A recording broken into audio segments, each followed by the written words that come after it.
Hey everyone, my name is Angie Angers and I'm a reporter for Bay News 9 in Tampa. And we are on Clearwater Beach today and I'm joined by a former NASA scientist. This is Kevin DeBruin and he's going to explain to us what exactly is happening with the solar eclipse today and of course the safest ways for you to watch it so you can really understand what's going on here.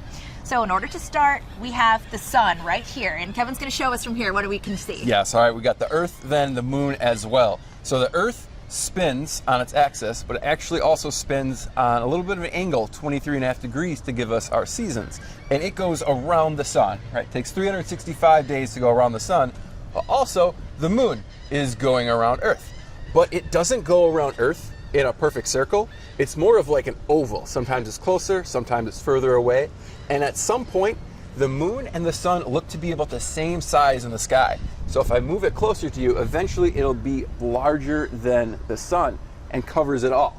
That is where we get our total solar eclipse. So with all of these moving pieces going around, every so often they line up where the moon comes right in front of the sun and blocks it out. And that's what we're going to be seeing here today. So this afternoon? This afternoon, yes. Awesome. And let's talk about some different ways that you can safely view the solar eclipse. That's super important, of course. I got a bag of goodies.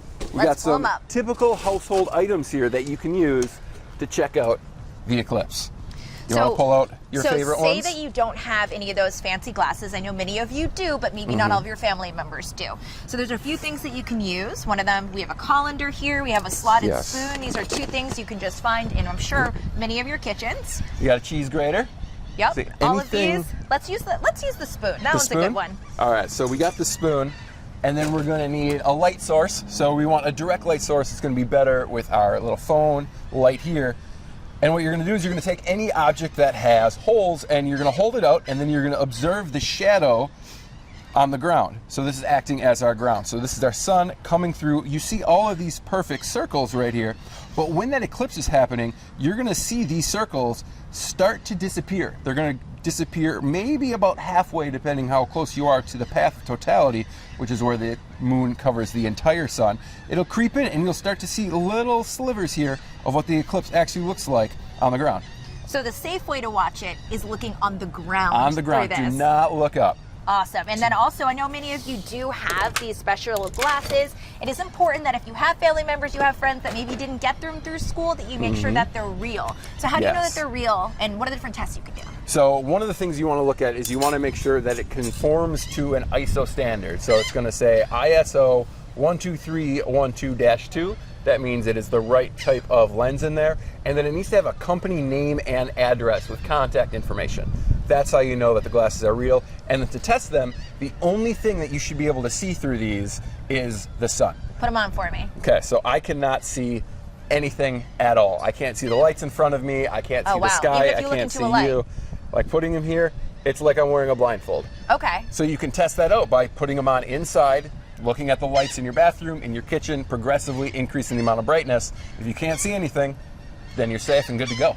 Awesome. And now what could happen if you decide, I'm just going to look for a couple of seconds up at the eclipse? What's the danger there? You don't want to do that. You're going to get temporary to permanent eye damage. Wow. So the sun is really bright. It can burn your retina, that's the pieces in your eye, and can give you temporary to permanent blindness. And now this is also a really cool opportunity for scientists, for people who work for NASA, and really just for science in general. So describe what NASA scientists are doing today while this is going on. Yeah, so we're going to be studying the atmosphere of the sun. So it's really hard to see because the sun is so bright, but if we can block out the brightness of the sun, like with the moon, then we're able to observe different layers of the sun's atmosphere called the corona. And what's really exciting is that this year the sun is at like a solar maxima, which means it has the most activity going on.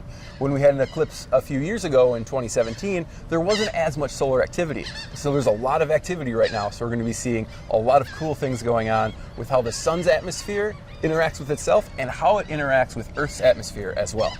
And now we've heard a lot about the path of totality. Can you explain what that means? I know there's 13 states that will see a total solar eclipse. Of course, we're not in those states. Yes, so the path of totality is where the entire sun is going to be covered by the moon.